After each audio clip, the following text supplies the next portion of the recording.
যে আপনি কি আসলে সচেতন মুসলমান। দোয়া হলো সবচেয়ে বড় হাতিয়ার। দোয়া আমরা আসলে বুঝিনি। আমাকে যখনই বললো যে এটা কবরের পাশে দিয়ে যাচ্ছে, কবরস্থান, আমি তখন বললাম সবকিছুর ভিতরেই এবাদত প্লাস দোয়া, এবাদত প্লাস দোয়া। ঘর থেকে বের হচ্ছেন দোয়া, খানা খাচ্ছেন দোয়া। আপনি তো মুসলিম, আপনার কদমে কদমে দোয়া। ইন্নাল হামদুলিল্লাহ নাহমাদুহু ওয়া নাস্তাঈনুহু ওয়া নাস্তাগফিরুহ ওয়া নাউযু বিল্লাহি মিন শুরুরি আনফুসিনা ওয়া মিন সাইয়্যাতি আ'মালিনা মান ইয়াহদিহিল্লাহু ফালা মুদিল্লা লাহু ওয়া মান ইউদ্লিল ফালা হাদিয়া লাহু ওয়া আশহাদু আন লা ইলাহা ইল্লাল্লাহু ওয়াহদাহু লা শারীকা লাহু ওয়া আশহাদু আন্না মুহাম্মাদান আবদুহু ওয়া রাসূলুহু আম্মা বা'দ فإن خير الحديث كتاب الله وخير الهدي هدي محمد صلى الله عليه وسلم وشر الأمور محدثاتها وكل محدثة بدعة وكل بدعة ضلالة وكل ضلالة في النار. أعوذ بالله من الشيطان الرجيم. يا أيها الذين آمنوا اتقوا الله حق تقاته ولا تموتن إلا وأنتم مسلمون. وقال تعالى يا أيها الناس اتقوا ربكم الذي خلقكم من نفس واحدة وخلق منها زوجها وبث منهما رجالا كثيرا ونساء واتقوا الله الذي تساءلون به والأرحام إن الله كان عليكم رقيبا. وقال تعالى يا أيها الذين آمنوا اتقوا الله وقولوا قولا سديدا يصلح لكم أعمالكم ويغفر لكم ذنوبكم ومن يطع الله ورسوله فقد فاز فوزا عظيما. وقال تعالى وقال ربكم ادعوني أستجب لكم إن الذين يستكبرون عن عبادته سيدخلون جهنم داخرين. وقال النبي صلى الله عليه وسلم ليس شيء أكرم على الله من الدعاء. প্রশংসা আল্লাহ সুবহানাহু ওয়া তাআলার জন্য, অসংখ্য কোটি দরুদ ও সালাম বর্ষিত হোক প্রিয় নবী মুহাম্মদুর রাসূলুল্লাহ সাল্লাল্লাহু আলাইহি ওয়াসাল্লামের উপর। আল্লাহুম্মা সাল্লি আলাইহি আল্লাহুম্মা বারিক আলাইহি। মোহাম্মদপুর এরিয়ায় হানজালা রাদিয়াল্লাহু তাআলা আনহু মসজিদ এবং কমপ্লেক্সের সম্মানিত মুসল্লি ভাইয়েরা, অত্র এলাকায় আমার আজকের প্রথম খুতবা। আজকে প্রথম খুতবায় যে বিষয়টি ইনশাল্লাহ সহজ সরল, যেটা আমরা সবাই আমাদের প্রয়োজন, সেটা হলো দোয়া। ইনশাল্লাহ এই বিষয়ে আমি সংক্ষিপ্ত আলোচনা করব। আপনাদের উদ্দেশ্যে আমি প্রথমে একটি কথা বলতে চাই, সেটা হলেই আপনাদের যে প্রশংসাটা আমি শুনেছি, সত্যি যদি আলহামদুলিল্লাহ এই সচেতনতা যদি আপনার মধ্যে এসে যেয়ে থাকে যে আপনি একজন সচেতন মুসল্লি, বাস এই জিনিসটা আমি এই ভাষায় ব্যবহার করলাম।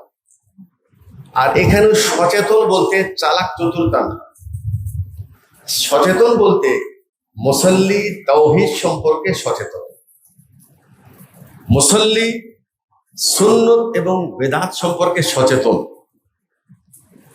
এই নিয়ামত যদি আপনি সত্যি পেয়ে থাকেন, কে পেয়েছেন আমি জানি, এই জ্ঞান যদি আপনার ভিতরে এসে থাকে, আমি আপনাকে বলবো, আল্লাহ তাআলা আপনাকে পৃথিবীর সবচেয়ে বড় নিয়ামত দিয়েছে।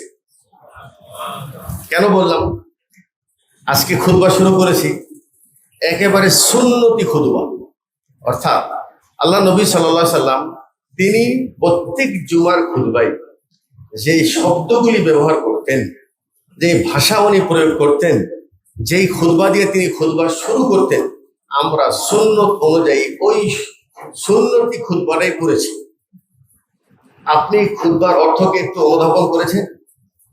বা ইন্না আহসানাল হাদিসি কিতাবুল্লাহ ওয়া খায়রাল হাদি হাদিউ মুহাম্মাদিন সাল্লাল্লাহু আলাইহি ওয়াসাল্লাম।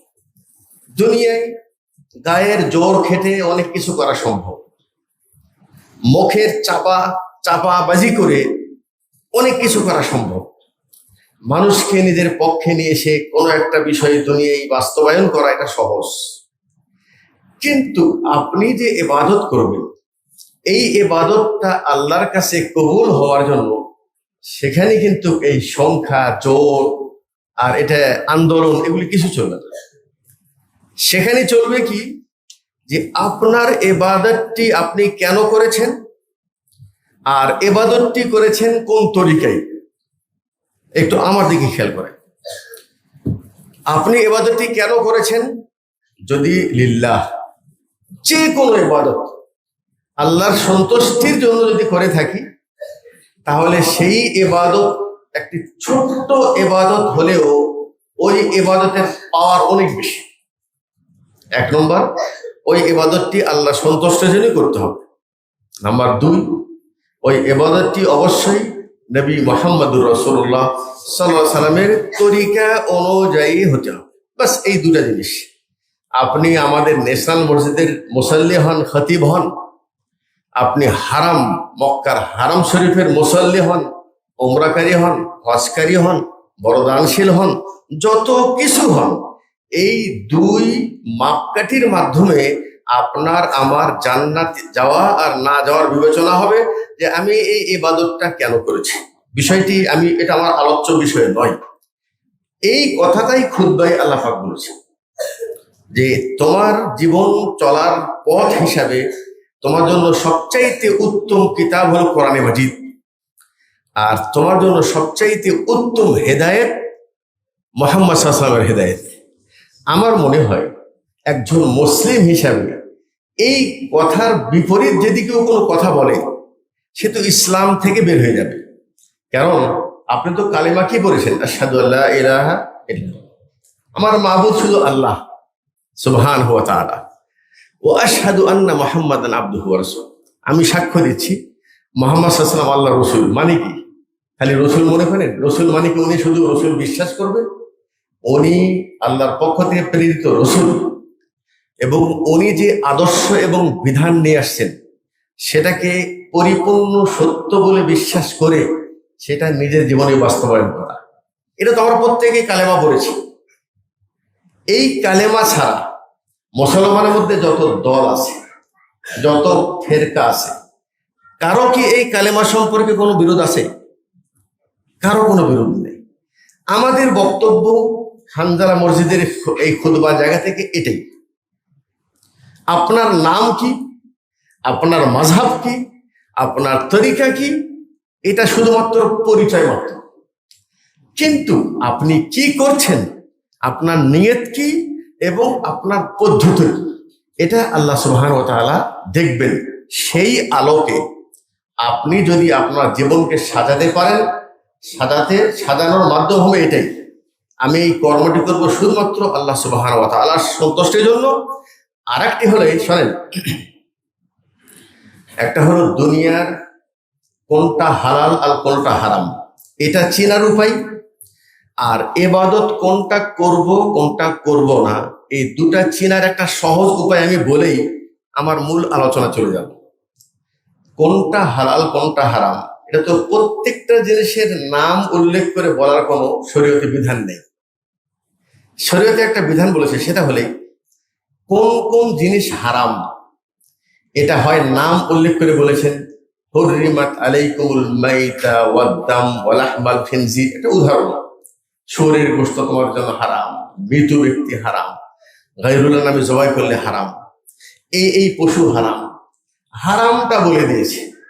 আর বলেছেন এই হারাম ছাড়া বাকি সব হালাল।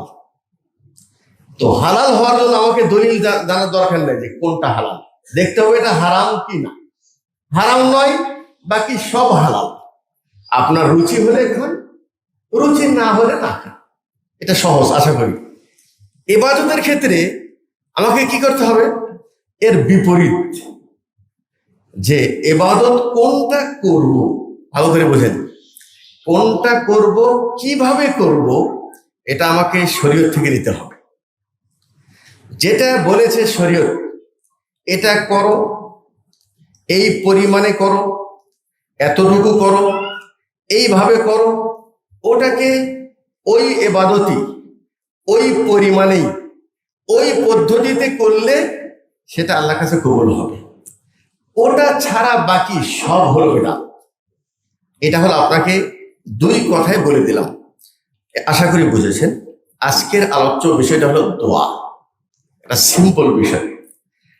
এই বিষয়টা আমি আলোচনায় কেন নিয়ে আসলাম, যদি আমার আগের ভূমিকাটা বুঝে থাকেন তাহলে এটাও বুঝতে সহজ হবে যে দোয়াকে আপনি যত সহজ মনে করেছেন, আসলে কি দোয়ার বিষয়টা আপনি বুঝেছেন কিনা, এটা আজকের খুতবা একটু বুঝবেন। দোয়া এমন একটি ইবাদত, যেই ইবাদতটি আল্লাহ পাক প্রত্যেক মুসলমানের জন্য অবধারিত করেছে।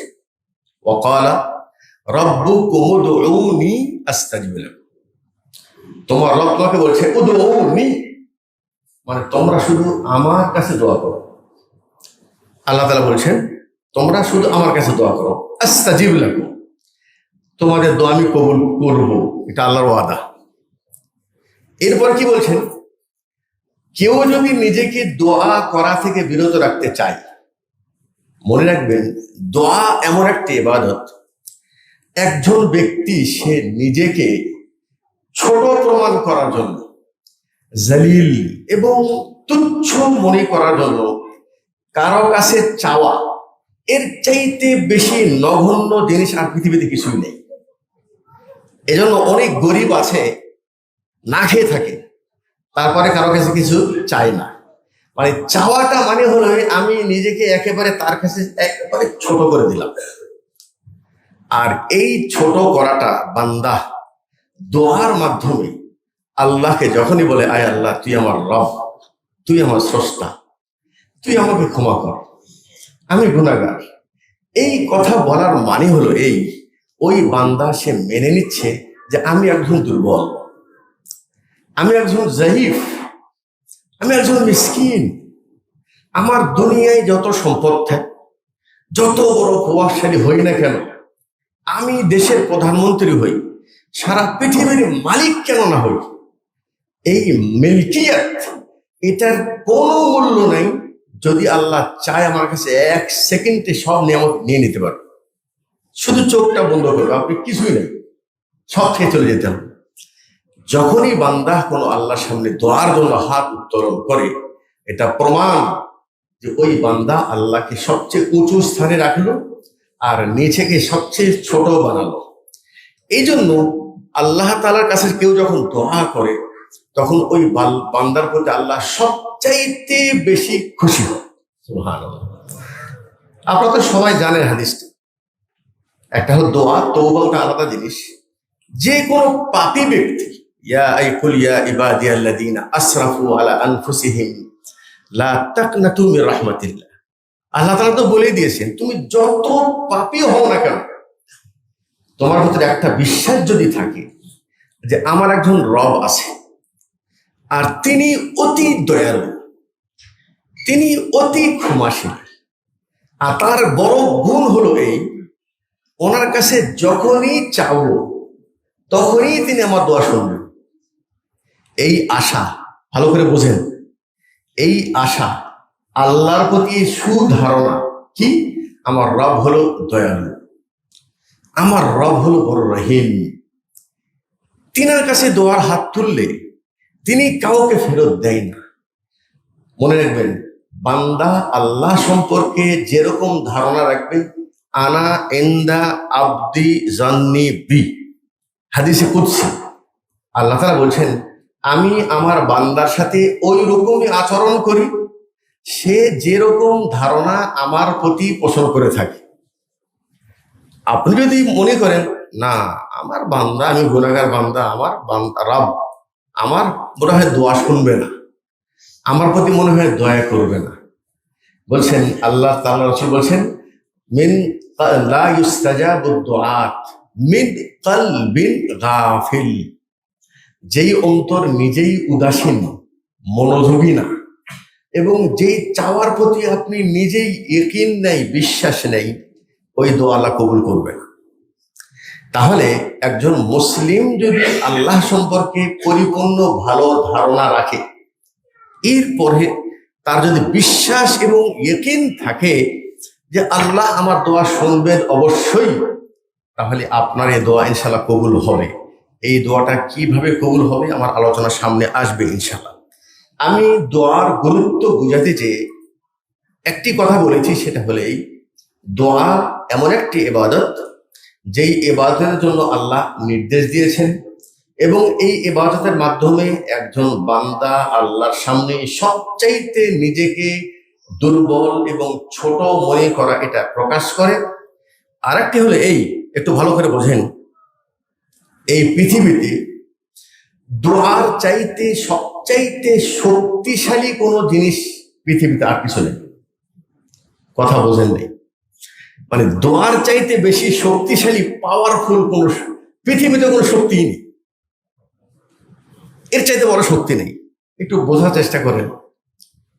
ওয়াযান্নুনি ইয যাহাবা মুগাদিবান, ইউনূস আলাইহিস সালামকে তো মাছে খেয়ে ফেলে দিয়েছে, উনি তো মাছের পেটের মধ্যে আছে। আচ্ছা বলেন দেখি, পৃথিবীর কোন শক্তি ওই মাছের পেট থেকে তাকে জীবিত বের করবে? দীর্ঘদিন মাছের পেটের মধ্যে জীবিত থাকবে একটা শক্তির কথা মনে করেন দেখি। পৃথিবীতে যত উন্নত দেশ হোক, পারবে? ইউনূস সালামকে যখন মাছ খেয়ে ফেলে দিয়েছে, তখন তিনি এই বিশ্বাস, ওয়াযান্নুনি ইয যাহাবা মুগাদিরান ফাযান্না আল্লান নাকদিরা আলাইহি, সে তখন বিশ্বাস এবং ইকিন করেছে যে আমার এই মাছের পেট থেকে একমাত্র আল্লাহ সুবহানাহু ওয়া তাআলা ছাড়া পৃথিবীর কোন শক্তি আমাকে বাঁচাতে পারবে না। এই যে আল্লাহর প্রতি সুধারণা, আল্লাহর প্রতি, আল্লাহর শক্তির প্রতি ইকিন এবং বিশ্বাস নিয়ে যখন বলেছে লা ইলাহা ইল্লা আন্ত সুবহানাকা ইন্নী কুনতু মিনাজ জালিমিন, দুটো জিনিস, একটা হলো আমি অপরাধী, আমি জুলুমকারী। অতএব যখনই দোয়া করবেন প্রথমেই নিজেকে আগে বলবেন আমি একেবারে দুর্বল, আমি মিসকিন, আমি অনেক পাপী। নিজের পাপের কথা স্মরণ করেন আর আল্লাহর সামনে লজ্জাবোধ করেন, আয় আল্লাহ আমি কতই না নাফরমানি করেছি। এরপরে আর একটা বাক্য, লা ইলাহা ইল্লা আন্ত, আমি যে কথা আপনাকে প্রথম বলেছি, এই যে লা ইলাহা ইল্লা আন্ত, এই শব্দের ওজন কত জানেন? সারা পৃথিবীকে যদি এক পাল্লায় রাখেন আর লা ইলাহা ইল্লাল্লাহকে আর এক পাল্লায় রাখেন, এই পাল্লা ভারী হয়ে যাবে। এটাই মূল ইসলাম, এটাই মূল তাওহীদ, এটাই মূল আকীদা। আপনি প্রত্যেক সালাতে পড়তেছেন ইয়াকা নাবুদু ওয়া ইয়াকা নাস্তাইন, আপনিও পড়তেছেন। আর যে ব্যক্তি গায়রুল্লাহর কাছে সন্তান চাচ্ছে, মান্নত করতেছে, কসম খাচ্ছে, সেও বলতেছে ইয়াকা নাবুদু ওয়া ইয়াকা নাস্তাইন। আমার আলোচ্যর বিষয় হলো এই যে আপনি কি আসলে সচেতন মুসলমান? আপনি কালিমা পড়েছেন, আপনি সালাতের মধ্যে বলছেন আয় আল্লাহ আমি শুধু তোমারই ইবাদত করি, ওয়া ইয়াকা নাস্তাইন মানে আয় আল্লাহ শুধু তোমার কাছ থেকেই সাহায্য চাই। আপনি সালাতের মধ্যে এক্ষুনি বললেন, আর বাহিরে যে আপনি কি করছেন এটাকে আপনি চিন্তা করে দেখছেন?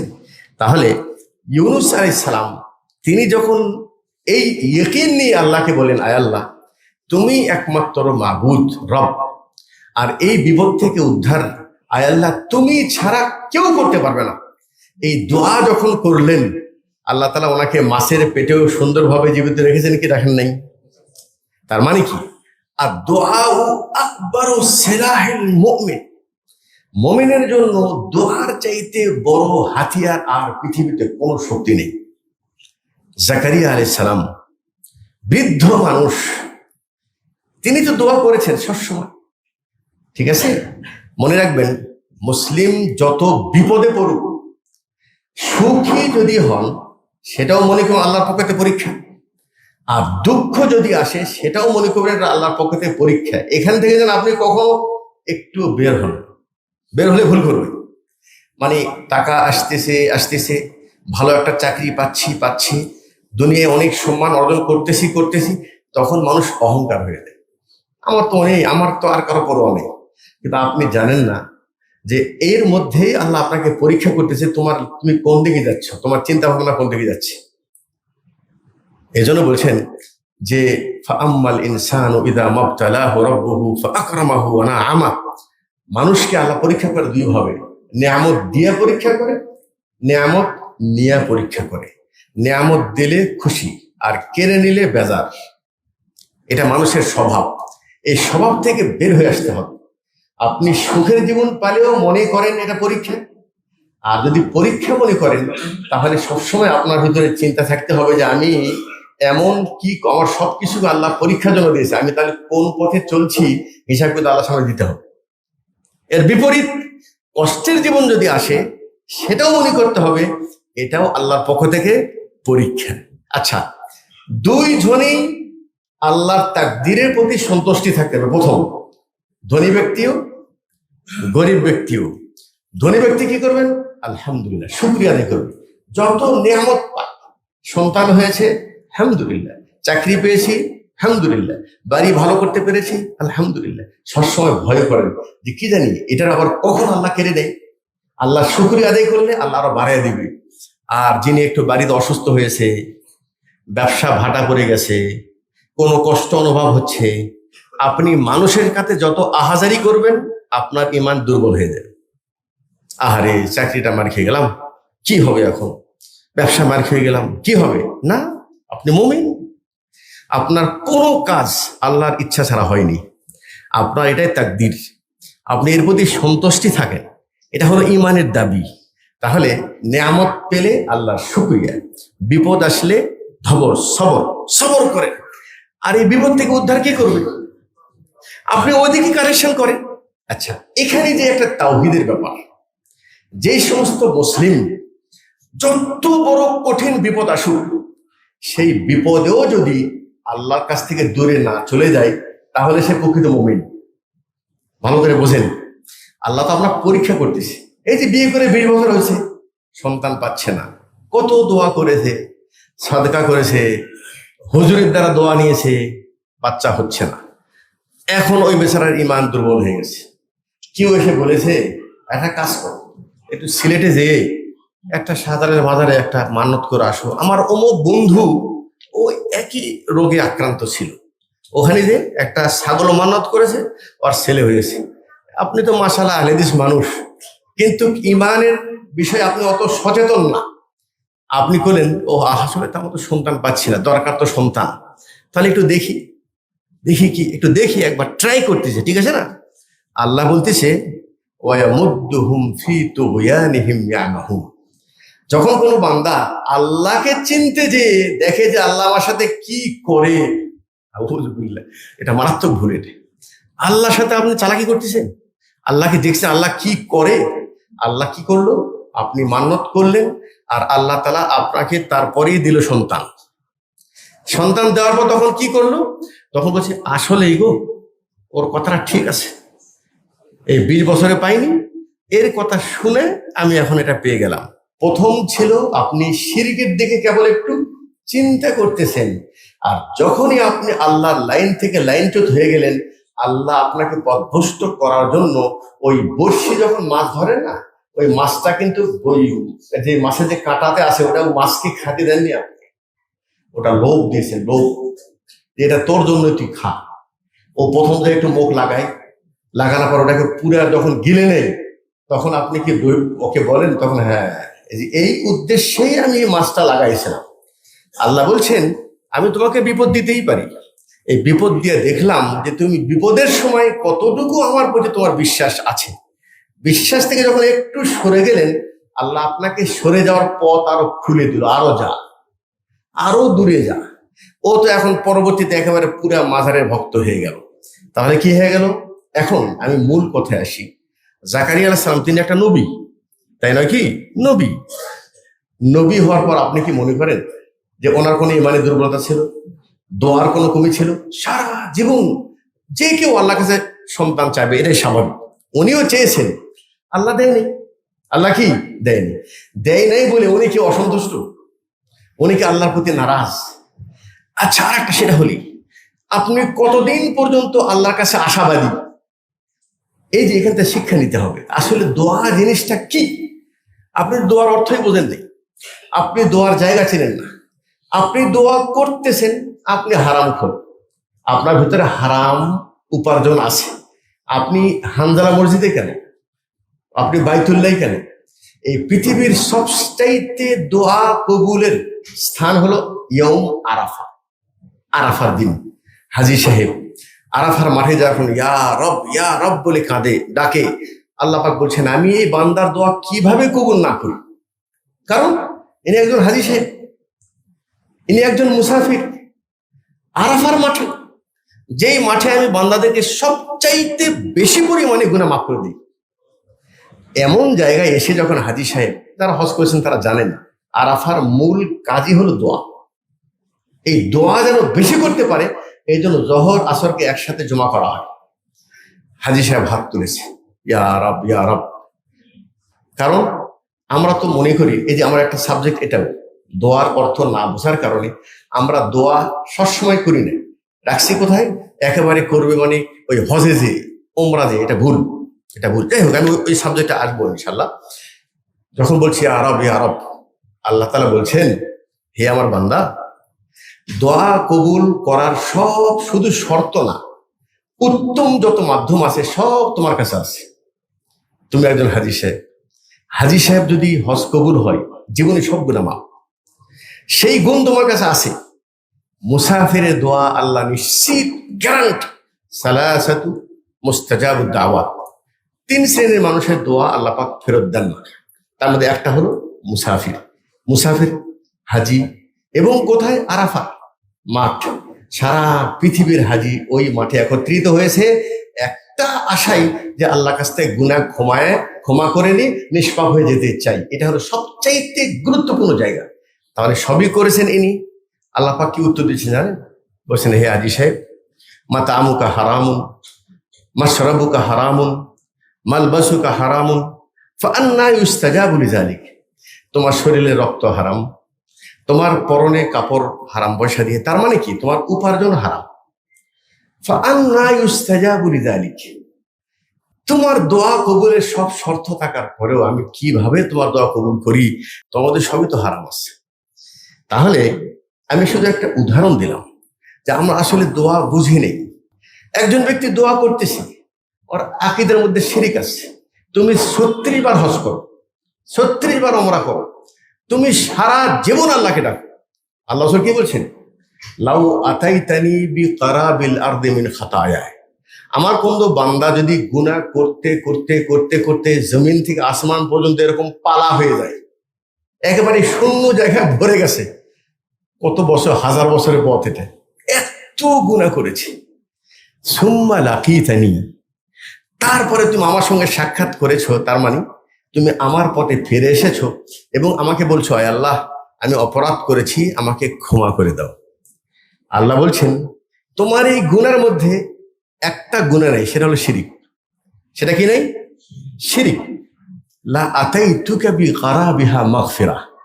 আমার মনে হয় আলোচনা হয়তো বুঝবেন ইনশাআল্লাহ। আমি যে কথাটা শুরু করেছিলাম যে আপনি সচেতন মুসলমান কিনা, এটা একটু বোঝার জন্য। সবার দোয়া যে কবুল হবে, করলেই কবুল হবে, আজকে দোয়া নিয়ে মারামারি, দোয়া নিয়ে মসজিদ ভাড়াভাড়ি। আরে বাবা, তুমি দোয়ার অর্থই তো বোঝো। এটা কি জোর করে কোনো কাজ করা যাবে? এটা কি দল ভারী করে কোনো কাজ করা যাবে? তোমার এই কর্মটি রসুলের তরিকায় হচ্ছে কিনা, এটা তুমি যদি দেখে বোঝো, এটা তুমি ভালো মানুষ। তোমার জন্য আল্লাহ ব্রেন খুলে দিয়েছে। এই জোর খাটায় দুনিয়ার জীবন চলবে, আখিরাতে একেবারে খালি হয়, কিচ্ছুই থাকবে না। ওই দিন আফসোস করে কোনো লাভ নেই, কোনো লাভ নেই। আফসোস করবে, ইয়া লাইতানি কি নাম, লাউ আতাতানি ও আতানার রাসূলা, আমি কারো কথা না শুনে যদি কোরআন হাদিস মানতাম, আল্লাহ রসুলের হাদিসে আল্লাহ এবং রসুলের কথা মানতাম, তাহলে আজকে আমার এই দশা হতো না। তখন বুঝবেন, এখন না বুঝলে। অতএব আমাদের বক্তব্য কারো বিরুদ্ধে না, আমাদের বক্তব্য কোনো ব্যক্তির দিকে ডাকা নয়, আমাদের বক্তব্য কোনো দল, কোনো মাযহাব, কোনো তরিকার দিকে ডাকা নয়। আমাদের বক্তব্য একটাই, আল্লাহ রসুলের যুগ থেকে নিয়ে কিয়ামত পর্যন্ত একটাই দাওয়াত, মুসলমানদের কল্যাণ একটা জিনিসের মধ্যে নিহিত আছে, সেটা হলো এই, তারা শুধুমাত্র আনুগত্যের দৃষ্টিকোণ থেকে আল্লাহ এবং তার রসুলের আনুগত্য করবে নিঃস্বার্থভাবে, নিঃশর্তভাবে, শর্তবিহীন। এটা হলো আমাদের বক্তব্য। যাই হোক, এখন জাকারিয়া আলাইহিস সালাম যে কথাটা বলছিলাম, বুড়ো হয়ে গেছে, বলছেন এখনো কিন্তু নৈরাশ না, সন্তান পাবো না এরকম কি না, নৈরাশ না। রব্বি ইন্নী ওয়াহানাল আযমু মিন্নি ওয়াশতালার রাসু শাইবা ওয়ালাম আকুম বিদুআইকা রব্বি শাকিয়া। মাথা চুল একদম সাদা, আর স্ত্রীও মাসিক বন্ধ হয়ে গেছে, কোনো চান্স নেই। স্বাভাবিক দুনিয়াবী ক্ষেত্রে এই বয়সে বাচ্চা হওয়া মানে এটা আরো সমাজে তার জন্য আরো লজ্জা করে বাবা মনে করে, এই বুড়ো বয়সে বাচ্চা কোত্থেকে আসে। জাকারিয়া আলাইহিস সালাম আল্লাহর প্রতি এত বিশ্বাস এবং ইয়াকিন যে না, আল্লাহ চাইলে আমাকে এই অবস্থায় দিতে পারবেন, আল্লাহ ক্ষমতাবান। এই যে আপনার এই বিশ্বাসটা আছে, আপনি যখন আল্লাহর কাছে চান, এই বিশ্বাসটা আপনার আছে কি? আচ্ছা, ওনার বিশ্বাস তো আছেই, এই বিশ্বাস নিয়ে তো সারা জীবন দোয়া করতেই আছেন, কিন্তু আমি দোয়া করলেই যে কবুল হবে এটা তো আপনার ইখতিয়ার। আপনি শুধু উমরাতে যে দোয়া করেছেন, খালাস আমি তওবা করে আসছি, আপনি ভুল করেছেন। আদম আলাইহিস সালাম একটা ভুল করে সারা জীবন তওবা করার পরেও কিয়ামতের দিন মানুষরা যে যখন বলবে যে আমাদের জন্য একটু সুপারিশ করেন, আদম আলাইহিস সালাম বলে ওরে বাপ, আমার দ্বারা সম্ভব না। কারণ ওই ভুলের কথা মনে করবে যে ওই ভুল করেছিলাম। আর আমরা শত শত ভুল করে ওমরায় যায় একটা তওবা করে একেবারে রিল্যাক্স, আমি ওমরাকারী হাজিকারী তওবা করে আসছি, মনে হয় যেন একটা সার্টিফিকেট নিয়ে আসছে, আর মাফ হয়ে গেছে। জাকারিয়া আলাইহিস সালাম তিনি দোয়া করেছেন, এই ইয়াকিনটা আরো বেড়ে গেছে কখন? ফালাম্মা দাখালা আলাইহা জাকারিয়াল মিহরাব ওয়াজাদা ইনদাহা রিজকা। মারিয়ামের কাছে ফিলিস্তিনের বাইতুল মুকাদ্দাসে মেহরাবে যে দেখতেন, তার কাছে রিজিক। কেমন ফল?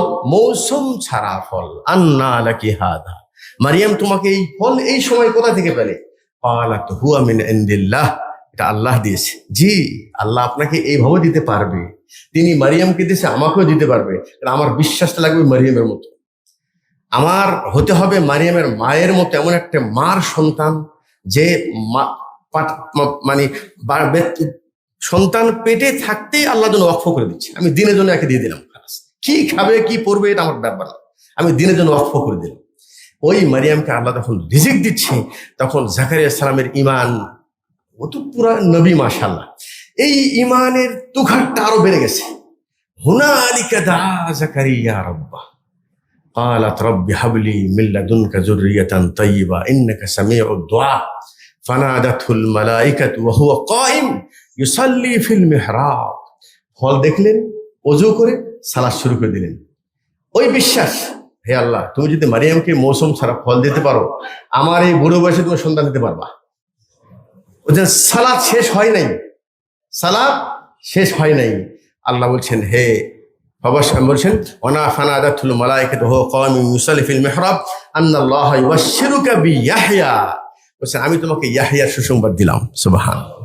আমি আলোচনার কেবল একটা শুরু করেছি, সেটা হলে যে দোয়ার চাইতে বড় শক্তিশালী জিনিস পৃথিবীতে কেউ কিছু নাই। আচ্ছা, এই দোয়াটি আল্লাহর ইবাদত। দোয়াটা কি আল্লাহর ইবাদত? যেহেতু আল্লাহর ইবাদত, আল্লাহ নিজে বলছেন ওয়াকালা রাব্বুকুম উদউনি, আল্লাহ বলছেন তুমি আমাদের কাছে আমার জন্য দোয়া করো। আর যদি মনে রাখবেন, সেটা হলে দোয়া এমন একটি ইবাদত, এত সহজ এবং এর বেনিফিট লাভ এত সহজে এবং ডাইরেক্ট ফলাফল, এরকম ইবাদত পৃথিবীতে কোনটাই নেই। হজের মাধ্যমে সারা জীবনের গুনাহ মাফ হয়, ঠিক আছে, এটা আপনাকে এখন তো প্রায় ৬-৭ লাখ টাকা লাগবে। এই 1 মাসের জন্য সফর করে মক্কায় থাকতে হবে, অনেক কষ্ট। যে কোনো ইবাদতের জন্য হয় অর্থ লাগে, না হয় সময় লাগে, কিছু প্রস্তুতি লাগে। সালাতের জন্য আপনাকে ওযু করে আসতে হবে, নাকি কি? দোয়া এর জন্য কোনো না প্রস্তুতির প্রয়োজন, না কোনো অর্থের প্রয়োজন, না কোনো মাধ্যমের প্রয়োজন, শুধু একটা মাধ্যম। সেটা কি জানেন? আপনার ইবাদতের মধ্যে শিরক নেই। এই এতটুকু ব্যাস, এর চেয়ে বেশি কিছু নেই। এটা নাই। আর একটা কি, সেটা হল আপনি দোয়া চাওয়ার ক্ষেত্রে আন্তরিক। আপনি কতটুকু আন্তরিক এটা আল্লাহ ভালো জানে। শুধু বললেই হবে না। শবে বরাতের দিন একেবারে মসজিদ ভরা মানুষ, স্বার্থপর মুসলমান, মানে শরীয়তকে তারা নিজের স্বার্থে ব্যবহার করে। কিভাবে? আল্লাহ ও জানে যে এই দিনে তাকদীর লেখা হবে, রাত ভর কান্দিছে, 12টা 1টা পর্যন্ত কেঁদে বেহুশ হয়ে যায়, কেঁদে মনে করে যে তাকদীর লেখা হয়ে গেছে। ফজরের সময় ফজর নামাজে আর নেই। কত চালাক! তো আল্লাহর সাথে চালাকি করে আপনি পারবেন? বিপদে পড়েছেন এমন ভাব মনে হয়, যখন আল্লাহ বিপদে পড়ায় তখন মুসল্লি একদম সোজা, তখন আল্লাহর কাছে ফিরে আসে। যেই সুখ দেয় তখন আর আল্লাহ থেকে দূরে চলে যায়, তখন আল্লাহর প্রয়োজন মনে করে না। এই জন্য আল্লাহ বলছেন, ওরা নাবলুওয়ান্নাকুম বিশাইইম মিনাল খাউফ ওয়াল জু', আমি মানুষকে এগুলি সব দিয়ে ভয় দেখাই, লাআল্লাহুম ইয়ারজিউন, তারা যেন আমাকে চিনে, আমার দিকে ফিরে আসে। তাহলে দোয়া সবচাইতে সহজ। এর জন্য কারো মাধ্যম ওসিলার প্রয়োজন নাই। এটা একটা গুরুত্বপূর্ণ সাবজেক্ট। এখানে যে মানুষ ভুল করেছে, শয়তান ধোকা দিয়েছে, তুমি গুনাহগার, তুমি দোয়া করলে আল্লাহ দোয়া কবুল হবে না, এটা একটা প্রথম ধোকা। আর একটা ধোকা হলে যে দুনিয়ায় কিছু নেক মানুষ আছে, তার মাধ্যমে ওসিলায় দোয়া করো, এটা আর একটা ধোকা। আচ্ছা, এই আয়াত কি বলছে? ওয়াইদা সাআলাকা ইবাদি আন্নি ফাইন্নী কারিব, সূরা বাকারা 186 নম্বর আয়াত। বলছেন আমি তোমার একদম কাছে। কাছে মানে কি আল্লাহ নিরাকার? কাছে মানে কি আল্লাহ সর্ব জায়গায় বিরাজ আছে? এটা একটা ভুল ব্যাখ্যা। এই যে আমি আবার আপনাকে প্রথম কথাটা বলছি, দয়া করে আমার কথা ভুল বুঝবেন না। আপনার কাছে আমি সম্মান রেখে বলছি, আল্লাহ যদি আপনাকে এই ব্যাখ্যাটা বোঝার তৌফিক দান করে, ব্যাখ্যা বোঝার সময় এই চশমার রংটা সাদা থাকতে হবে, সাদা। এটার রং যদি লাল হয়, এই সাদা জিনিসও লাল মনে হবে। এটার রং যদি নীল হয়, এই সাদা কাপড়টাও নীল মনে হবে। এটার একটা হবে সাদা। তার মানে কি আপনি আগে থেকেই মাজারের প্রতি ভক্ত, আপনি আগে থেকে একটা পীরের মনে করেন যে এটাই আমার ইসলামের মাধ্যম, তো আপনি তো ভালো বুঝবেন না। আল্লাহ বলছেন আমাকে বলে ফাইন্নী কারিব, আমি তোমার কাছে আছি। কাছে থাকার মানে হলো এই, বহু আয়াত আছে কাছে থাকার। আমার যদিও আমি প্রথম একটা আলোচনা আজকে করতে যাচ্ছিলাম, এছাড়া পরে যদি চান্স পাই, যে আমাদের বুঝতে একটা জিনিস মুসলমানদের সমস্যা হচ্ছে, সেটা হলেই দুই পক্ষই কোরআন থেকে দলিল নিচ্ছে, আর দলিলও একটাই, কিন্তু সেই একটা দলিল থেকে কিভাবে মানে ব্যাখ্যায় ভুল করতেছে। এটা আমার প্রথম চয়েস ছিল আপনাদের এই মসজিদে মানে খুতবার জন্য, ওটা আমি ডিলিট করে রাখছি, ওটা পরে ইনশাআল্লাহ, ঠিক আছে, যদি আল্লাহ পাক আমাদের সুযোগ দেই। তার মানে হলো এই ক্ষেত্রেও তাই, এটাতেও তাই, যে আল্লাহ তাআলা তিনি যে বলছেন ফাইন্নী কারিব, আল্লাহ তাআলা কাছে থাকার মানে কি? উনি আমার সাথে আছে, জাতে মুবারক। একটা আয়াতের উপর ভরসা করে ফতোয়া দিলে হবে না। এটাও যেরকম আছে, অহুয়া মাআকুম আইনা মা কুনতুম, তুমি যেখানেই থাকো আল্লাহ তোমার সাথে আছে। এই ব্যাখ্যা আপনি আপনার মতো করে ব্যাখ্যা করলে হবে না। এই ব্যাখ্যা সাহাবীরাকে আল্লাহ রাসূল কিভাবে বুঝিয়েছেন সেভাবে বুঝতে হবে। আপনি যেগুলি তাফসির, গ্রহণযোগ্য তাফসির আছে, মুফাসসির একরাম, আপনি 1400 বছর পর এসে আপনার মন মতো করে কোরআনের ব্যাখ্যা করবেন, তাহলে এটা ভুল হবে। তো এখানে ব্যাখ্যা হলেই ওহুয়া মাআকুম আইনা মা কুনতুম আল্লাহু বিমা তা'মালুনা বাসির, তোমার সাথে আছে মানে কি? তুমি যা করতেছো আল্লাহ দেখতেছে। তার মানে কি আল্লাহ তাআলা সাথে আছে জ্ঞানের দৃষ্টিকোণ থেকে, দেখার দৃষ্টিকোণ থেকে এবং শোনার দৃষ্টিকোণ থেকে। সব কিছু আল্লাহ দেখছেন, সব কিছু আল্লাহ তাআলা শুনতেন, সব কিছু বিষয়ে অবগত, কিন্তু তিনি আছেন আরশে আজিমের উপরে। অতএব সেই আল্লাহকে যখন কোনো বান্দা বলছেন ফাইন্নী কারিব উজিবু দাওয়াতাদ দাঈ ইযা দান, যখনই সে আমাকে ডাকবে আমি তার ডাকে সাড়া দিব। তো আল্লাহ তো এখানে বলে নাই যে তুমি আর একটা মাধ্যম ধরে নিয়ে এসো বা এইটা করো। হ্যাঁ, আপনার দোয়াটাকে কবুল করার জন্য আর একটা মাধ্যম নিতে পারেন। এখানে আমি আলোচনা, আমার সময় যদিও মানে একটু হয়তোবা আলোচনা এদিক সেদিক হয়ে গেছে, আর একটু সহজ করে দিই। সেটা হলেই দোয়াটা কবুল হওয়ার জন্য কিছু সহজ পথ আছে, সময় আছে, সহজ নিয়ম আছে। সেটা হলে দোয়া কবুল হওয়ার জন্য ওই দোয়ার পূর্বে একটা ভালো কাজ করেন, যে কোনো একটা ভালো কাজ, সেটা বড় হোক ছোট হোক, লিল্লাহ আল্লাহর সন্তুষ্টর জন্য যদি ওই কাজটা করে থাকেন, ওই কাজের ওসিলায় আপনি আল্লাহর কাছে দোয়া করেন। আপনারা অনেকে ওমরা করতে যে 5টা 10টা ওমরা করেন, ভুল। আপনি 20টা ওমরা করেন, কবুল করার মালিক আপনি চেষ্টা করেন একটা করেন, কিন্তু ধীর স্থিরতার সাথে ওই একটার মধ্যে অনেক কিছু পাওয়ার চেষ্টা করেন। এটা হলো মূল ইবাদত। বেশি চায় না আল্লাহ, আপনি ইবাদতটা সুন্দরভাবে করেন, এটা চাই। আচ্ছা, কি করতে পারেন? আপনার মা বাপের জন্য দোয়া করার দরকার নেই, ওকে ওমরা আলাদা করার দরকার নেই তো। আপনি একটা ওমরাই করেন, আর আল্লাহকে বলেন, আয় আল্লাহ আমার এই ওমরাটা কবুল করো, এই ওমরার ওসিলায় আল্লাহ তুমি আমাকে মাফ করো, আমার স্ত্রীকে মাফ করো, সন্তানাদিদেরকে মাফ করো, মা বাপ শ্বশুর শাশুড়ি দুনিয়ার সবাইকে আপনি ওখানে একসাথে নিয়ে নেন। ওই একটা ওমরা ইনশাল্লাহ কবুল হলে, দোয়া কবুল হলে সবার মাফ হয়ে যাবে। আর আপনি 20টা ওমরা করতেছেন, যদি বেদাত হয় একটাও কবুল হলো না। তার মানে কি, যখন কোনো ব্যক্তি বিশেষ কিছু চাইবে, আপনি একটু ভালো একটা কাজ করেন, একটু সদকা করেন, 2 রাকাত উজু করে 2 রাকাত সালাত পড়েন, পরে এসে আল্লাহকে বলেন। আচ্ছা, এখানে আরেকটা মনে হবে, সেটা হলেই দোয়া আমরা আসলে বুঝি নেই। দোয়াকে আমরা এটাকে সম্পৃক্ত করেছি কিছু সময়ের সাথে, ফরজ নামাজ পর, জুমার নামাজের পর, ঈদের পর। এটা দোয়া না তো। উদউ রাব্বাকুম তাযাররুআন ওয়া খুফিয়া, তুমি দোয়া করো আল্লাহর কাছে কেঁদে কেঁদে গোপনে, কেঁদে কেঁদে গোপনে। প্রকাশ্যে আল্লাহ রাসূল কখনো করেনি। করেছেন জুমার খুতবায়, যেখানে হলো সাধারণ সমস্যা, ব্যক্তি সমস্যা না। দরকার বৃষ্টি, ওটা আমার দরকার না, সারা মানুষের জন্য দরকার। হ্যাঁ, কোথাও মুসলমানের প্রতি নির্যাতন হচ্ছে, ওটা আমার ব্যক্তির বিষয় না, জাতিগত বিষয়। জাতীয় বিষয়ে আল্লাহ রাসূল সবাইকে নিয়ে সালাতের মধ্যে, খুতবার মধ্যে দোয়া করেছেন। আপনার ব্যক্তিগত বিষয় নিয়ে আল্লাহ রাসূল কখনোই সবাইকে নিয়ে দোয়া করেননি। কথা মনে ক্লিয়ার? অতএব আপনার যেটা সমস্যা, আপনি খুফিয়া, গোপনী। আর এই গোপনের জন্য সবচাইতে উত্তম সময় হলো শেষ রাত। আল্লাহ তাআলা প্রথম আসমানে নেমে আসেন, তিনি ডাকতেছেন আমাকে, মান ইয়াদউনি ফাআস্তাজিবু লাহু। আপনি দোয়া নিয়ে মারামারি করতেছেন, এই হুজুর দোয়া করলেন আমার চাকরি শেষ। আরে আল্লাহুল মুস্তাআন, আপনি কি গায়ের জোরে ইসলাম চালাবেন? আপনি দোয়ার অর্থ বোঝেন নেই। আপনি যদি আল্লাহর কাছে কিছু পেতে চান, এর চাইতে উত্তম কোনো সময় নাই, সেটা শেষ রাত্রে। আল্লাহ তাআলা প্রথম আসমানে নেমে এসে তিনি আমাদের প্রত্যেককে ডেকে বলেন, মান ইয়াদউনি, কে আছে আমার কাছে দোয়া করো, আমি তোমার দোয়া কবুল করবো, গ্যারান্টি। কে আছে বিপদগ্রস্ত, তার বিপদকে দূর করে দিব। আপনি ওই সময় চান খুফিয়া, গোপনে।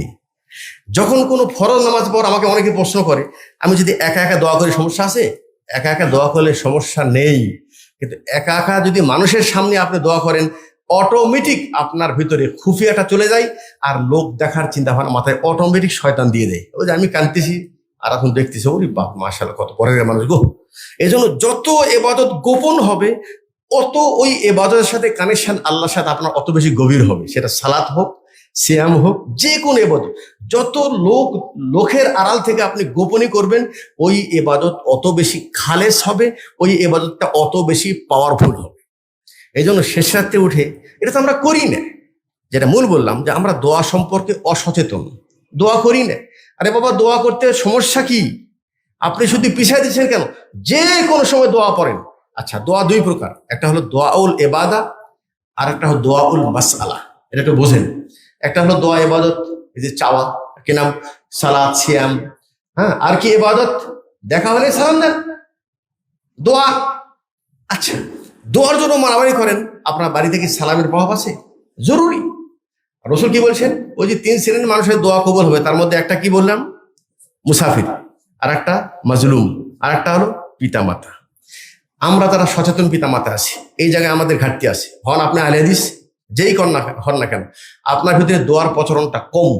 আজকে আসতেছিলাম, আমাকে যখনই বললো যে এটা কবরের পাশে দিয়ে যাচ্ছে, কবরস্থান, আমি তখন বললাম, দোয়া করলাম, আসসালামু আলাইকুম আহলা দিয়ারি মিনাল মুমিনিন ওয়াল মুসলিমিন ওয়া ইন্না ইনশাআল্লাহু লাহিনুন নাসআলুল্লাহ লানা ওয়া লাকুমুল আফিয়া। আপনি তো মুসলিম, আপনার কদমে কদমে দোয়া। ঘর থেকে বের হচ্ছেন, দোয়া, বিসমিল্লাহি তাওয়াক্কালতু আলাল্লাহ লা হাওলা ওয়ালা কুওয়াতা ইল্লা বিল্লাহ। এগুলো দোয়াউল ইবাদা। খানা খাচ্ছেন, দোয়া, এটা আপনাদের জরুরি। বিসমিল্লাহ বলে খানা শুরু করলেন, কমপক্ষে বলেন আলহামদুলিল্লাহ। আর যদি বলতে পারেন আলহামদুলিল্লাহিল্লাযী আতামানি হাদা ওয়া রাযাকানিহি মিন গায়রি হাওলিন মিন্নি ওয়ালা কুওয়া, তাহলে দোয়াও হলো, গুনাহও মাফ হলো। খানা খাওয়া ইবাদত। বাথরুমে ঢুকতেছেন, ঢুকে বললেন, ঢোকার আগে বললেন বিসমিল্লাহি আল্লাহুম্মা ইন্নী আউযু বিকা মিনাল খুবসি ওয়াল খাবাইস। বের হলেন, বললেন গুফরানাক। বাথরুমে যাওয়াটাও আপনার ইবাদত হয়ে গেল। ইবাদত প্লাস দোয়া, সবকিছুর ভিতরেই ইবাদত প্লাস দোয়া, ইবাদত প্লাস দোয়া। আপনার তো সালাম দেখা হলো, বাড়িতে ঢুকছেন বিসমিল্লাহ বলে, ঠিক আছে? এই যে একটু আগে বললাম না যে দোয়া হলো সবচেয়ে বড় হাতিয়ার। এখন আপনি শয়তানকে আটকাবেন কিভাবে? আপনার কাছ থেকে দূরে সরাবেন কিভাবে বলেন দেখি? আপনার বাড়িতে শয়তান না ঢুকুক, আপনি যত দামি গ্রিল লাগান, কোনো লাভ নেই, ঠিক আছে? হ্যাঁ, সহজ।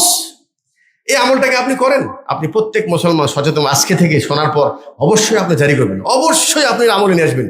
যখনই বাড়িতে ঢুকবেন বিসমিল্লাহ বলে ঢুকে, আসসালামু আলাইকুম রাহমাতুল্লাহ। বিসমিল্লাহ বলে ঢুকলেন, বিসমিল্লাহ বলে খানা খেলেন, শয়তান বলছে এই বাড়িতে আমি ঢুকতেও পারবো না, আমি এদের খাওয়ায় শরিক হতে পারবো না। আপনি এই শয়তানকে বাধা দেওয়ার মতো পৃথিবীতে কোনো অস্ত্র নেই। ছোট্ট একটি দোয়া। এই যে বাথরুমে ঢুকেছেন, আপনার লজ্জাস্থান না যেন দেখতে পারে, ওই দোয়াটা যে বললেন না, বিসমিল্লাহ বলে বাথরুমে ঢোকার সাথে সাথে ওই শয়তানের চোখে পর্দা পড়ে যায়, আপনার লজ্জার সঙ্গে দেখতে পারে না।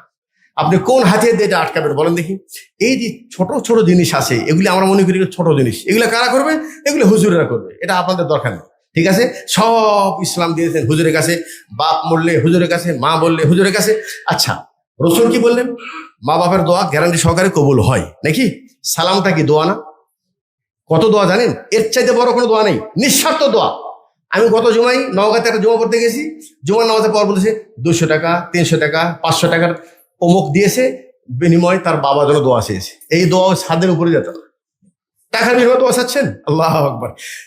একটা ঘটনা বলি, গত 2 দিন আগে আমাদের নদাপাড়া মাদ্রাসায় একজন সাইল আসছে, আলেম মানুষ। যাই হোক, আলহামদুলিল্লাহ আমি তাকে একটু সহযোগিতা করলাম। দেখেন, আমিও অনেক সময় বলছি আমার ছেলেমেয়ের জন্য দোয়া করেন। বলছেন আপনি দান করে ওটার বদলা চাচ্ছেন।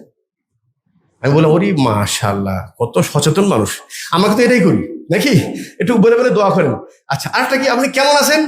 আপনার দোয়ায় ভালো আছে। এই আর এক মুসিবত, আপনাকে ভালো লাগছে কে? তো আপনি সেটা তো বলবেন আলহামদুলিল্লাহ ভালো আছি। আমরা কি হয় জানেন, এটা হলো অসচেতনতা। বলছে আপনার দোয়া, আমি তো দোয়া করিই নেই।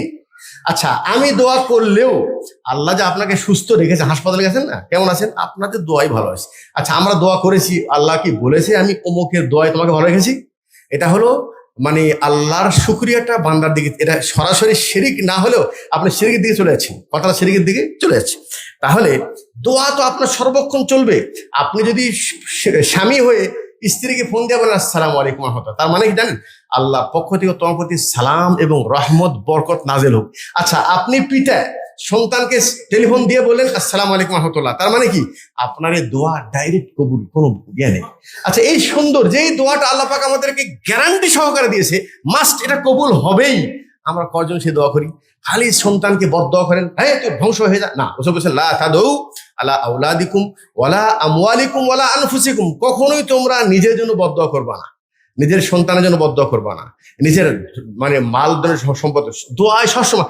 শত্রু হলে ওদের বদদোয়া করেন না, বুঝতে পারছেন তো? সৌদি আরবের মানে রাগ যদি অনেক বেশি হয়ে যায়, তখন 2টা দোয়া, সাল্লি আলা নবী, বলছে তুই নবীর প্রতি দরুদ পাঠ কর, তাহলে তোর রাগটা একটু কম হয়ে যাবে। আর কি বলবে? আল্লাহ ইয়াহদিক, আল্লাহ তোকে, যখন দেখতেছে একদম টেরা, বলছে আল্লাহ তোকে হেদায়েত দিক। এটাই আমাদের করা উচিত, সেটা না করে তোকে আল্লাহ ধ্বংস কর। আচ্ছা, এই বিপদের সময় যদি আপনি তাকে বলেন আল্লাহ তোকে হেদায়েত দিক, রাসূল সাল্লাল্লাহু আলাইহি ওয়াসাল্লাম বলছেন কেউ যদি কারোর জন্য দোয়া করে, ফেরেশতা বলে লাকা মিসলু, তোর জন্য আগে ওঠে। এগুলি কিছু দোয়ার কালচার আছে। দোয়া মানে কিছু হাত তোলা, দোয়া তোমরা 24 ঘন্টা চলবে। দোয়া খাওয়ার সময় দোয়া, ঘর থেকে বের হওয়ার সময় দোয়া, কারোর সঙ্গে সাক্ষাৎ হলেই দোয়া, ছোট বাচ্চা দেখলে দোয়া করেন আসলাহুল্লাহ, আল্লাহ তো ভালো করুন। কেউ আপনার কাছে দোয়া চেয়েছে, হ্যাঁ আমার কাছে, আমার জন্য দোয়া করেন, আচ্ছা ঠিক আছে, এটা হলো, আচ্ছা ঠিক আছে বলেন, পরে আমি দোয়া করবেন, এটা হলো না তো? আপনি তখনই দোয়ার বদলা দিয়ে দেন, আল্লাহ আপনাকে উত্তম বদলা দান করুক। আপনার প্রতি কেউ ইহসান করেছে, ঠিক আছে, আপনাকে কেউ একটা উপকার করেছে, সঙ্গে সঙ্গে দোয়া দিয়ে দেন জাযাকাল্লাহ খাইর। এর চেয়ে ভালো কোনো দোয়া নেই। দাওয়াত খেতে গেছেন, খেয়ে চলে আসতেছেন, আপনার হক আদায় হলো? হলো না। সুন্নত কমপক্ষে জাযাকাল্লাহ। আর একটা যে সুন্দর দোয়া, আল্লাহ বারিক লাহুম ফিমা রাযাকতাহুম ওয়াগফির লাহুম ওয়ারহামহুম, আল্লাহ তুমি তাকে ক্ষমা করে দাও, তার প্রতি রহম করো, আল্লাহ তুমি মাফ করো। এই দোয়া যদি পড়েন, শোনেন, 10 জনকে খানা খাওয়াছেন, খরচ হয়েছে মানে 20,000 টাকা, এই দোয়া যদি কবুল হয় আপনার 5 লাখ টাকা কাজ হয়ে গেল। আমি আলোচনা লম্বা করতে পারবো না, যেহেতু সময় সীমিত। এজন্য আমি আজকের খুতবায় যে একটা জিনিস মেসেজ আপনাকে দিয়েছি, সেটা হলে দোয়ার ক্ষেত্রে যেন আমাদের ফিকহের প্রয়োজন নাকি। দোয়া কখন করব? যেমন বলা শেষ রাত্রে, সেজদার অবস্থায়, বৃষ্টি হওয়ার সময়, 2 আজান এবং একাতের মাঝখানে সময় আছে। জুমার দিন আজকে আসরের পর থেকে ইমাম সাহেব যতক্ষণ খুতবা শুরু করেছে শেষ হওয়া পর্যন্ত মূল্যবান সময়। এই খুতবার ভিতরে ইমাম দোয়া করবে, সেই দোয়াই মুসল্লিরা আমিন বলবে। তো আমরা আসলে ভাই ইসলাম সম্পর্কে একটা ভুল আমাদের, সেটা হলে যে ইসলামের শিক্ষা কারা করবে? শুধু হুজুররা, মাদ্রাসা, জি না। প্রত্যেক এই জীবন পরিচালনার ক্ষেত্রে আমাদের যেগুলি জিনিস জানার প্রয়োজন, এটা প্রত্যেকের উপরে ফরজ। এটা যদি আমরা শিখি, এটা আমাদের লাভ, আমাদের বেনিফিট। প্রথম লাভ হলোই আমাকে কেউ মিসগাইড করতে পারবে না। দ্বিতীয় লাভ হলোই আমার দোয়া আর একজন দোয়া করবে আর আমি লাভ হবো। আমার আব্বা মারা গেছে আর হুজুর কাঁদতেছে, হুজুর কাঁদতেছে আমার জন্য, ও কাঁদতেছে টাকা বেশি পাই এই জন্য। বুঝতে পারছেন তো? আর ছেলে যদি বাবার জন্য কাঁদে একা একা, তাহলে ওয়ালাদুন সালিহুন ইয়াদউ লাহু, নেক সন্তান দোয়া করলে আল্লাহ ডাইরেক্ট সে দোয়া কবুল করবে। আমি এখানে আলোচনা শেষ করছি। আমাদের যেটা শিক্ষা নিতে হবে ভাই, সেটা হলে এই, আমাদের একটু সচেতন হতে হবে। আর যে ভাইয়েরা আমাদেরকে ভুল বুঝতেছেন, তাদেরকে বিনয়ের সাথে বলতে চাই, আমরা আপনাদের একদম প্রকৃত বন্ধু। আমরা যদি আপনাদের আকীদার ভুল ধরা দিতে পারি, আপনার আমল ভুল ধরায় দিই, তার মানে এটা নয় যে আমি আপনাকে মানে জান্নাত পেলাম জাহান্নাম পাঠিয়ে দিচ্ছি, সেটা না। আমি আপনাকে শুধু বলেছি ভাই এই আমলটা সঠিক নয়, এটা সঠিক, আপনি আর আমার শুকরিয়া আদায় করা দরকার। আশা করি ইনশাআল্লাহ আল্লাহ যদি আপনার হেদায়েতে রাখে, নসিব রাখে, আপনি আজ হোক কাল হোক আপনি আমার জন্য দোয়া করবেন যখন আপনি বুঝবেন। আল্লাহ তাআলা সকল মুসলিমকে যেন বোঝা তৌফিক দান করেন। আকুলু কওলি হাদা ওয়া আস্তাগফিরুল্লাহ লি ওয়া লাকুম ওয়া লিসাইল মুসলিমিন। আসসালামু আলাইকুম ওয়া রাহমাতুল্লাহি ওয়া বারাকাতুহু। আলহামদুলিল্লাহি রাব্বিল আলামিন ওয়াসসালাতু ওয়াসসালামু আলা আশরাফিল আমবিয়াইল মুরসালিন নবিয়িনা মুহাম্মদ ওয়া আলা আলিহি ওয়া আসহাবিহি আজমাইন, আম্মা বা'দ। أعوذ بالله من الشيطان الرجيم.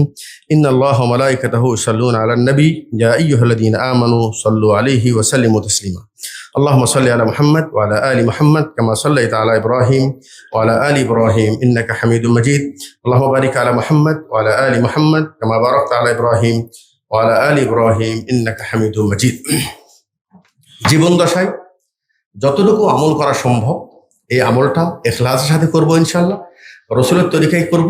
তার সাথে সাথে আরেকজন মানে অতি বুদ্ধিমান মানুষ, তিনি হলে এই যে জীবন শেষ হয়ে যাবে, কবরে বসে অটোমেটিক যেন আমার কাছে সওয়াব আসে, এই বিষয়টা আপনি জেনে যদি জীবন দশায় আমল করতে পারি, তাহলে এটা আমার জন্য আরেকটা বড় বেনিফিট। তার জন্য তিনটা: সাদকায়ে জারিয়া, নেক সন্তান, আর হলো রেখে যাওয়া এলেম। এই বিষয়ে আমরা সচেতন হব। সন্তানকে আমি যত ডিগ্রি, বড় ডিগ্রি দেই, যত দুনিয়াবী শিক্ষা দেই, তাকে যদি দিন শিক্ষা না দিয়ে থাকেন, আপনি কিয়ামতের দিন ক্ষতিগ্রস্ত হবেন, এই সন্তান আপনার বিরুদ্ধে চলে যাবে। এই বিষয়ে প্রত্যেক মুসলমানদেরকে সচেতন হতে হবে। সেটা হলেই আমরা এই দুনিয়ায় শুধু দুনিয়ার জীবন চাই না, রব্বানা আতিনা ফিদ দুনিয়া হাসানা, দুনিয়ার হাসানাও চাই, আর আসল হাসানা যেটা ছিল ওয়াকিনা আযাবান নার, অফিল আখিরাতে হাসানা, আখিরাতের হাসানা চাই, সেটা হলো জাহান্নাম থেকে মুক্তি পাওয়ার জন্য। আল্লাহ যেন সেটাই আমাদেরকে তৌফিক দান করেন। আল্লাহুম্মা গফির লানা ওয়া লিল মুমিনিনা ওয়াল মুমিনাত ওয়াল মুসলিমিনা ওয়াল মুসলিমাত ওয়া আসলিহ যাতা বাইনিহিম ওয়ানসুরহুম আলা আদুবিকা ওয়া আদুওয়িহিম। আল্লাহুম্মা আসলিহ আহওয়ালাল মুসলিমিন, আল্লাহুম্মা ওয়াফফিকহুম লিমা তুহিব্বু ওয়া তারদা, আল্লাহুম্মা আহফিযনা মিন কুল্লি বালাইদ দুনিয়া ওয়া আযাবিল আখিরাহ। আল্লাহুম্মা ইন্না নাসআলুকাল জান্নাহ ওয়া মা ক্বাররাবা ইলাইহা মিন কওলিন ওয়া আমাল ওয়া নাউযু বিকা মিনান নার ওয়া মা ক্বাররাবা ইলাইহা মিন কওলিন ওয়া আমাল। اللهم اغفر لجميع موتى المسلمين الذين شهدوا لك بالوحدانية ولنبيك بالرسالة وماتوا على ذلك. اللهم اغفر لنا ولوالدينا ولجميع المسلمين والمسلمات والمؤمنين والمؤمنات الأحياء منهم والأموات برحمتك يا أرحم الراحمين. اللهم أعطي رقابنا من النار، اللهم أعطي رقابنا ورقاب آبائنا وأمهاتنا وأزواجنا وذرياتنا من النار. ربنا تقبل منا إنك أنت السميع العليم وتب علينا إنك أنت التواب الرحيم. سبحان ربك رب العزة عما يصفون وسلام على المرسلين والحمد لله رب العالمين. আহলে হাদিস আন্দোলন বাংলাদেশ।